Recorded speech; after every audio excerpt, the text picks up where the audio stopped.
Donc, le plan que je vous propose aujourd'hui se déroule en 4 parties. Premier, je vous présenterai les principales réformes, mais de façon très brève, qui ont été réalisées notamment au cours de l'année 2015. Ensuite, nous parlerons du budget 2016, de l'annexe fiscale 2016 qui accompagne le budget, parce que les deux vont de pair. Et je finirai sur les perspectives que nous entrevoyons pour l'année 2016 et les années à venir.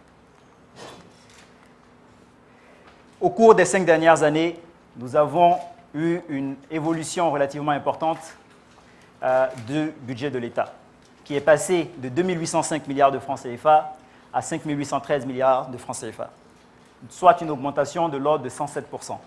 Cela a été possible grâce aux nombreuses réformes impulsées par le chef de l'État et implémentées par le gouvernement.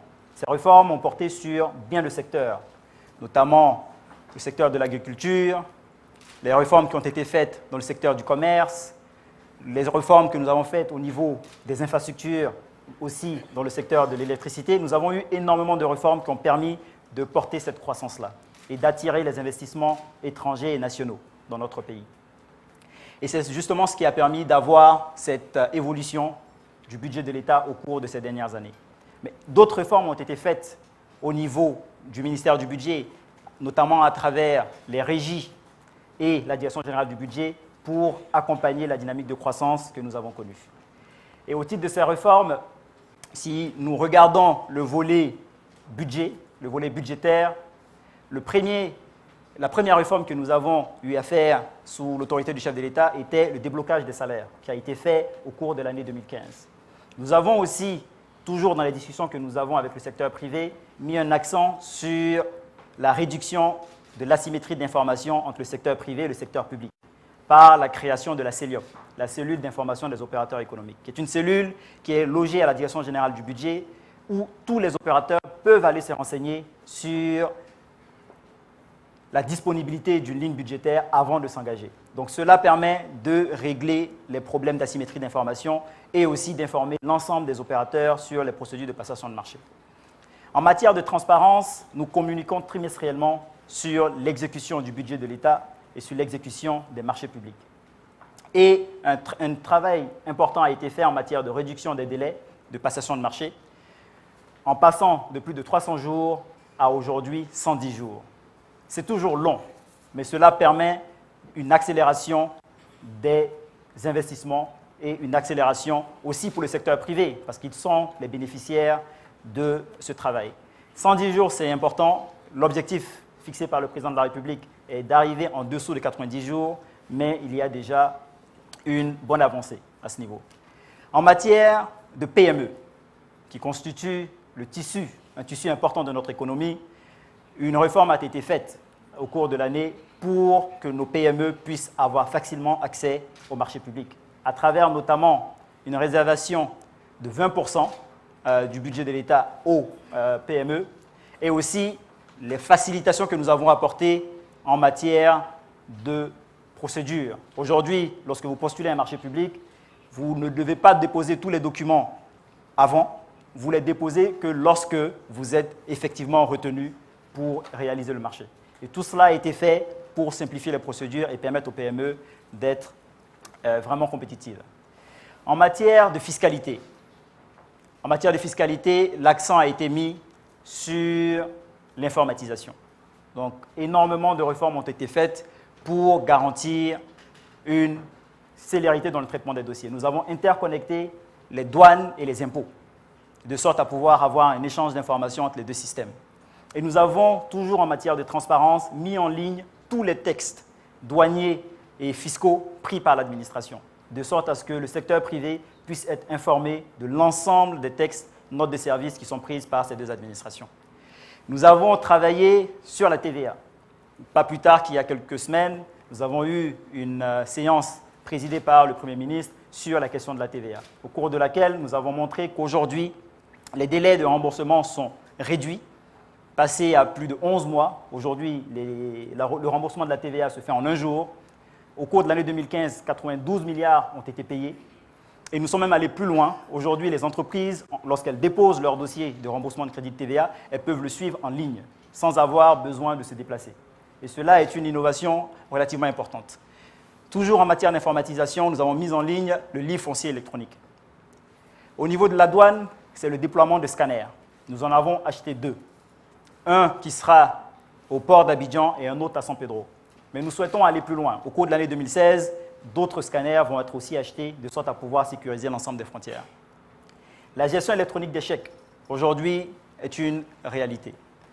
En matière de réduction de la vie, du coût de la vie, en collaboration avec notamment monsieur le ministre du Commerce ici présent, nous avons dématérialisé, nous avons défiscalisé le matériel informatique. Avant, vous payiez environ 40% de droits de douane sur certains matériels informatiques. Aujourd'hui, vous ne payez que 6,5%. Et cela, justement, est une mesure orientée notamment vers les jeunes, mais qui permet aussi d'aller de l'avant. En matière de gestion des entreprises, notamment au niveau du portefeuille de l'État, nous avons mis en place un nouveau système, le système d'information et de gestion des entreprises publiques, le SIGEP, qui nous permet aujourd'hui d'éviter d'avoir des échanges manuels entre la direction des privatisations et des participations et les entreprises. Donc nous pouvons échanger l'ensemble des informations directement en utilisant ce système. Et en tant qu'actionnaire dans ces entreprises, il était important de donner notre vision en tant qu'actionnaire. Et une feuille de route a été remise à chacun des administrateurs et au conseil d'administration pour donner la vision de l'État actionnaire en matière de bonne gouvernance et en matière de gestion de ces entreprises-là. Et nous faisons bien entendu le suivi des entreprises publiques. Voilà de façon assez succincte certaines des réformes qui ont été réalisées au cours de l'année 2015 et au cours des années passées. Permettez-moi maintenant de rentrer dans le vif du sujet, le budget 2016, qui est le sujet principal qui nous réunit aujourd'hui. Qu'est-ce que le budget? Le budget n'est que la translation en chiffres de la politique économique et sociale voulue par le chef de l'État et implémentée par le gouvernement. Tout ce que nous promettons, toute la politique qui est développée est traduite en chiffres. Ce n'est que ça le budget. Ce n'est que la traduction de la politique économique et sociale du gouvernement en chiffres. Partant de ce principe-là, il est important que la population puisse s'imprégner de ce budget. Parce que ce budget, il leur appartient. Il n'appartient pas à l'État, c'est un budget qui est destiné à la population. Donc ce budget doit être compris par la population de sorte à pouvoir en faire un suivi, parce que c'est le leur. Le budget que nous avons proposé pour l'année 2016 est un budget qui s'équilibre en recettes et en dépenses à 5 813 milliards de francs CFA. Sur la base de certaines hypothèses, notamment l'hypothèse de taux de croissance que nous voyons au-delà de 9% au cours de l'année 2016. Au niveau des recettes fiscales, nous avons apporté une nouvelle innovation qui va toujours dans la droite ligne de celle de la transparence. Vous prenez par exemple certaines collectivités, certaines mairies. Elles collectaient avant les recettes au niveau des impôts. Si vous prenez par exemple l'impôt foncier, une bonne partie de l'impôt foncier était collectée et affectée aux mairies. Mais cela n'était pas retracé dans le budget de l'État. Aujourd'hui, nous voulons que le budget de l'État soit le plus exhaustif possible, que l'ensemble des recettes recouvrées par l'État puissent être traduites en recettes et en dépenses dans ce budget. Donc pour l'année 2016, nous avons commencé à intégrer l'ensemble des autres recettes qui sont collectées par les administrations et qui n'étaient pas encore dans le budget. Nous les avons mis maintenant dans le budget en recettes et en dépenses pour une meilleure traçabilité et un meilleur suivi de l'exécution de ces dépenses-là. Un budget qui est en hausse de l'ordre de 12% par rapport à 2015 et qui consacre une part belle aux dépenses d'investissement. La slide qui suit vous donne la répartition du budget, que ce soit en ressources comme en dépenses. Les recettes fiscales font partie des éléments sur lesquels nous mettons un accent important. 51,7% du budget 2016 doit être collecté par les régies financières. En 2015, l'année s'est très bien passée. Je profite de l'occasion pour féliciter mes directeurs généraux qui sont là et monsieur le ministre de la fonction publique pour l'excellent travail qui a été effectué et réalisé. Et bien entendu, le ministre de l'économie et des finances pour l'excellent travail qui a été réalisé au cours de l'année 2015. Nous avons eu une excellente année et cela est dû à l'excellent travail qu'ils ont réalisé avec leurs équipes. Donc, lorsqu'on regarde le budget, 83,9% des ressources de l'État sont des ressources intérieures.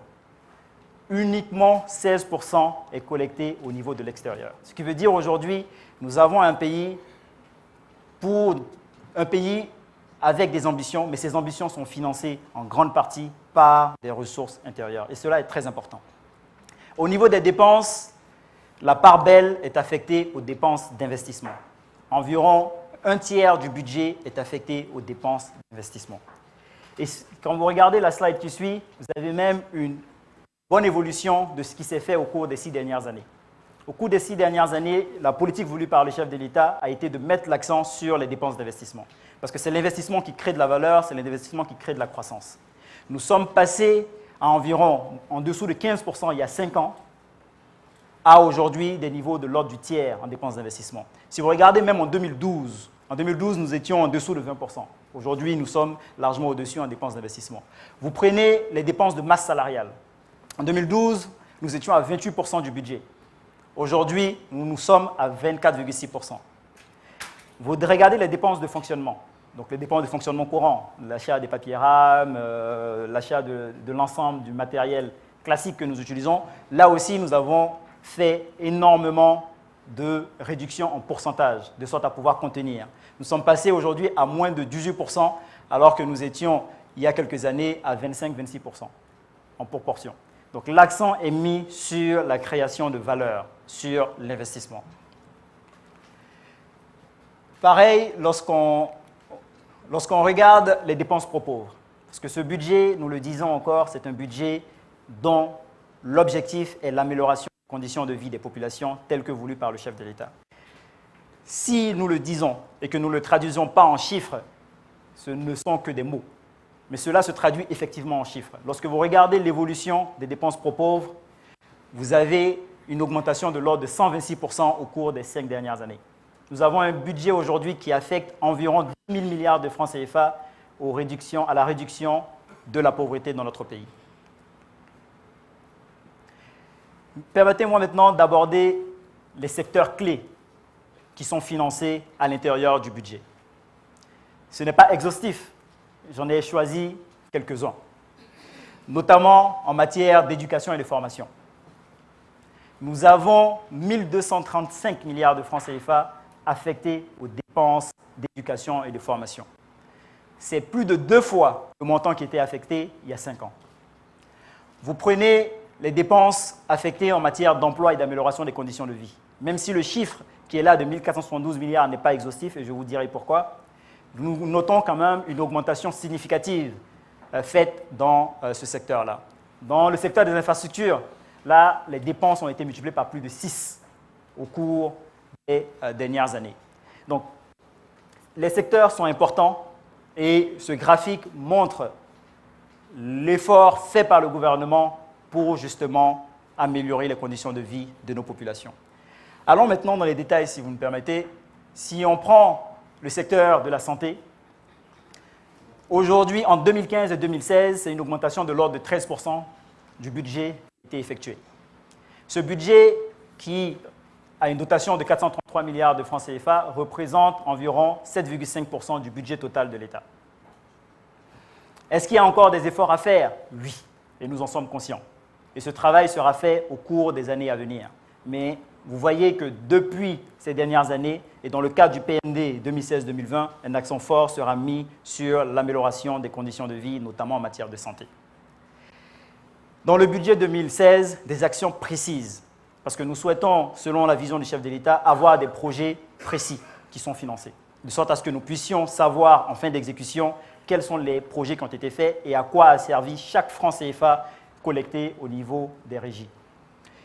Nous prévoyons dans le budget la création, par exemple, d'un centre de radiothérapie, parce qu'il n'y en avait pas en Côte d'Ivoire. Il n'y avait en Côte d'Ivoire aucun centre de traitement de cancer. Lorsque vous aviez cette maladie, vous étiez obligé de prendre un avion et d'aller vous soigner à l'extérieur. Et si vous n'aviez pas les moyens de le faire, c'était difficile.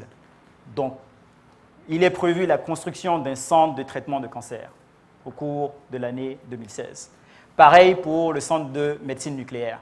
Et nous prévoyons aussi de réhabiliter beaucoup de structures sanitaires.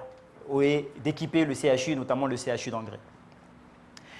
Vous ne pouvez pas avoir un bon secteur de santé si vous ne recrutez pas. Et la part belle a été mise sur le recrutement des agents de santé, de sorte à pouvoir avoir des hôpitaux qui soient bien équipés, mais aussi avec des médecins de qualité. En matière d'éducation et de formation, c'est 22% du budget de l'État qui est affecté aux dépenses d'éducation et de formation. 22% du budget. Vous savez, le chef de l'État a lancé le programme Éducation pour tous. Et cela ne peut se faire si vous ne recrutez pas. Donc, il est bien de construire des nouvelles salles de classe, mais ces salles de classe ne doivent pas être vides. Et à ce titre, il est prévu un recrutement de l'ordre de 10 000 agents dans le secteur de l'éducation. Les actions du projet obligatoire pour tous, de l'école obligatoire pour tous, 100 milliards de francs CFA ont été affectés pour ce projet-là. Il est prévu aussi des constructions de salles de classe. Nous avons lancé un programme de construction de 3 000 salles de classe pour justement accueillir l'ensemble des élèves. En matière, au niveau des universités, 28 milliards de francs CFA sont prévus pour l'extension des universités, mais aussi pour démarrer la construction des nouvelles universités.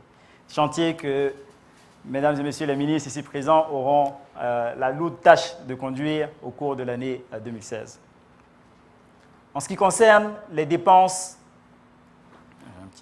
d'emploi, c'est un sujet qui est clé et qui revient souvent, l'emploi des jeunes. L'emploi des jeunes. Il faut dire que l'État de Côte d'Ivoire est aussi lui-même un employeur, avec l'ensemble des fonctionnaires que nous avons. Et il faut savoir qu'au titre du budget 2016, nous avons environ 1 429 milliards de francs CFA de dépenses de masse salariale pour l'ensemble des fonctionnaires que l'État de Côte d'Ivoire emploie. Je vous ai déjà donné les recrutements qui vont être faits. 83 milliards de francs CFA sont prévus pour de nouveaux recrutements de fonctionnaires au cours de l'année pour permettre le bon fonctionnement des services. Mais à côté de cela, d'autres dépenses sont aussi prévues au niveau du budget de l'État pour l'emploi, des dépenses ciblées, notamment à travers le ministère en charge de la jeunesse. 20,3 milliards de francs CFA sont prévus pour l'agence emploi jeunes, pour des projets ciblés, pour le financement de projets des jeunes. 6,8 milliards de francs CFA sont prévus pour des projets de développement et d'éducation. Et au niveau du FDFP, 16 milliards de francs CFA sont prévus. Donc, 1 472 milliards de francs CFA sont prévus directement pour les questions d'emploi. Mais cela ne se limite pas là. À regarder, tout le budget de l'État de Côte d'Ivoire est consacré à l'emploi. Parce que lorsque nous dépensons pour des projets d'investissement, c'est ces projets-là qui permettent justement de pouvoir créer de l'emploi à travers l'ensemble des embauches qui sont réalisées. Donc, cela vous donne une idée des dépenses précises qui sont affectées pour l'emploi. Mais le budget en lui-même, que ce soit pour l'achat des dépenses de fonctionnement, les dépenses d'investissement, énormément est fait au niveau de l'emploi. Nous parlerons aussi un peu plus tard de ce qui est fait spécifiquement en matière fiscale pour inciter à l'emploi, notamment à l'emploi de jeunes. Concernant le secteur, j'ai un petit problème avec mon prompteur. Secteur de l'agriculture, qui est aussi un secteur clé pour notre économie. Environ 170 milliards de francs CFA ont été prévus pour le secteur agricole. Ce montant, on peut le dire, n'est peut-être pas très important. Et à ce niveau, des instructions ont été données pour que nous regardions ce que nous pouvons faire de sorte à pouvoir doter un peu plus ce secteur-là pour un meilleur développement de l'agriculture en Côte d'Ivoire. Donc les travaux sont en cours pour rechercher éventuellement d'autres sources de financement avec les bailleurs de fonds pour de nouveaux projets dans le secteur de l'agriculture. Mais des secteurs clés avaient été annoncés par le chef de l'État, notamment la relance du projet Choja, les travaux à faire au niveau de la filière rizicole, et l'ensemble de ces éléments ont été pris en compte dans le budget 2016.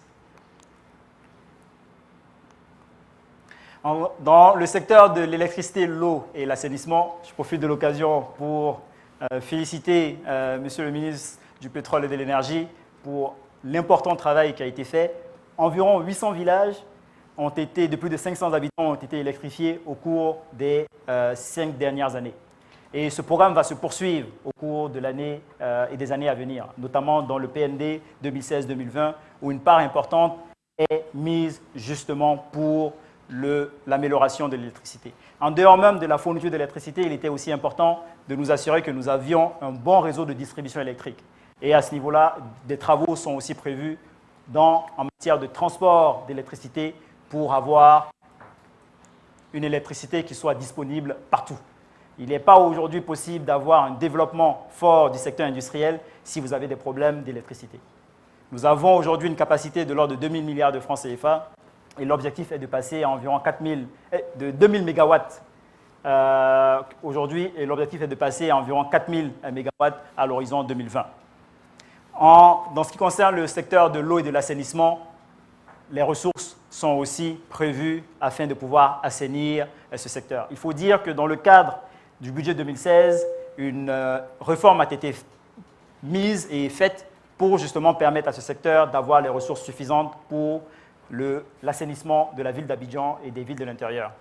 Toute la part de l'État de l'impôt foncier est aujourd'hui affectée entièrement, dans le cadre du budget 2016, au financement de la salubrité en Côte d'Ivoire. Donc cela représente environ, lorsqu'on prend l'ensemble des ressources, environ 30 milliards de francs CFA sont disponibles maintenant directement dans le budget du ministère concerné pour le financement de la salubrité. Et cela va justement permettre de donner un nouveau souffle et un nouveau visage à notre... En ce qui concerne les infrastructures, énormément de projets sont prévus. Nous avons la construction de l'autoroute Yamoussoukro-Boaké qui est prévue pour l'année 2016, en tout cas le début des travaux, parce que nous avons réparti le travail en 2 lots. Un lot jusqu'à Tiébissou, donc Yamoussoukro-Tiébissou, et ensuite Tiébissou-Boaké, mais cela fait partie des projets qui sont prévus. Le bitumage aussi de l'axe Aboville-Séchi, et en ce qui concerne la ville d'Abidjan, nous avons en projet la construction de l'échangeur de Solibra, qui est réalisé par le Japon. Après avoir présenté, après je me dis qu'il y aura sûrement des questions, on aura l'occasion de rentrer en plus de détails, le budget 2016, permettez-moi de vous donner certaines informations sur... J'ai un petit peu dépassé déjà, mais je ne suis pas loin d'avoir terminé. Permettez-moi de vous donner certaines informations sur l'annexe fiscale. Un budget, c'est quelque chose, l'annexe fiscale vient pour créer l'environnement et nous assurer que les entreprises sont dans de bonnes conditions pour justement pouvoir se développer normalement, créer des emplois et ainsi de suite. Donc, dans le cadre de la politique du gouvernement en matière d'amélioration de l'environnement des affaires, nous avons proposé certaines mesures dans l'annexe fiscale.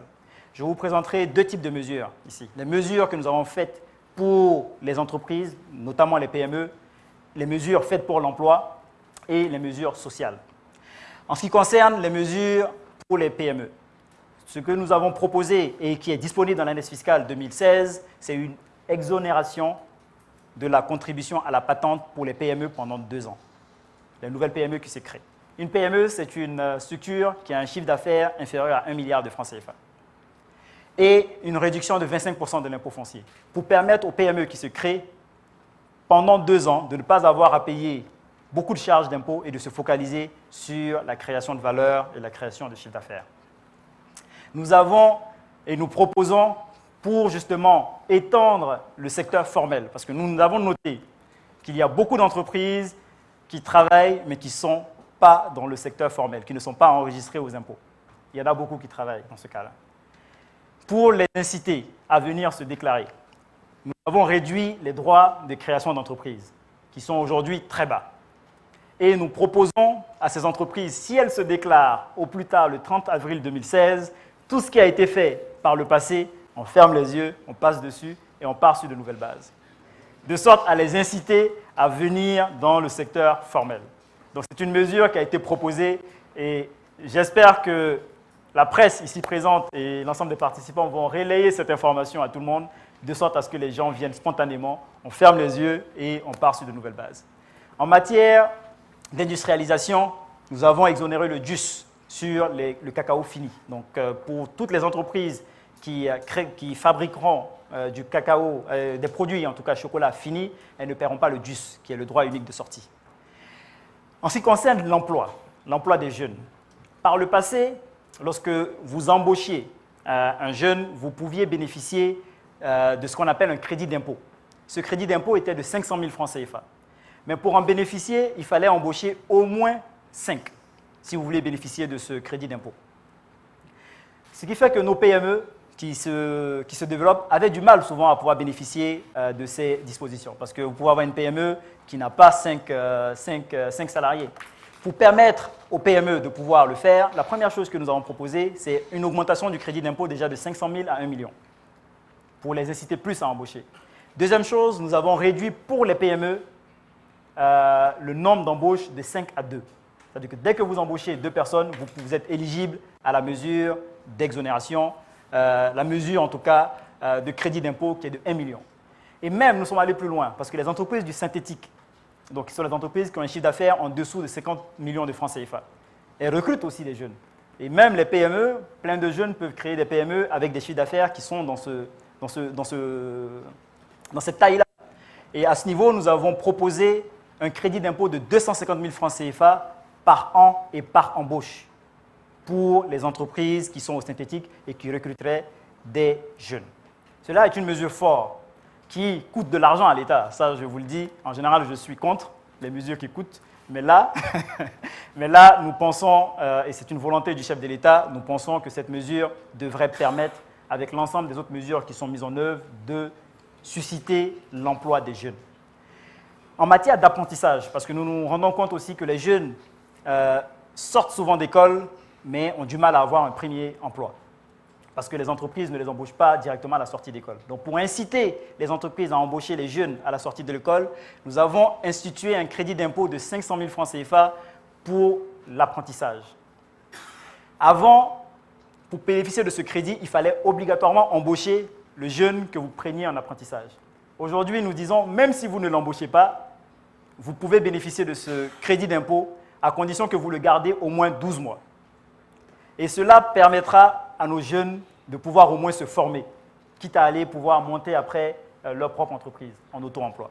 Donc ça, c'est une disposition aussi que nous avons proposée.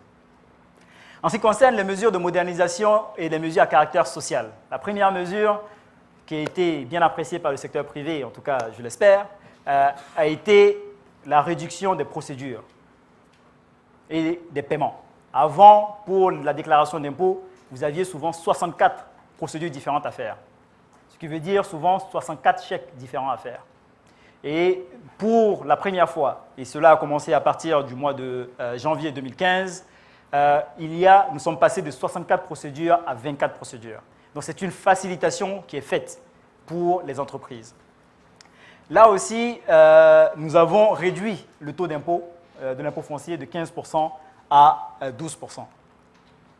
L'ensemble de ces mesures devrait, nous pensons, permettre de pouvoir développer notre secteur public et privé aussi et favoriser la création d'emplois.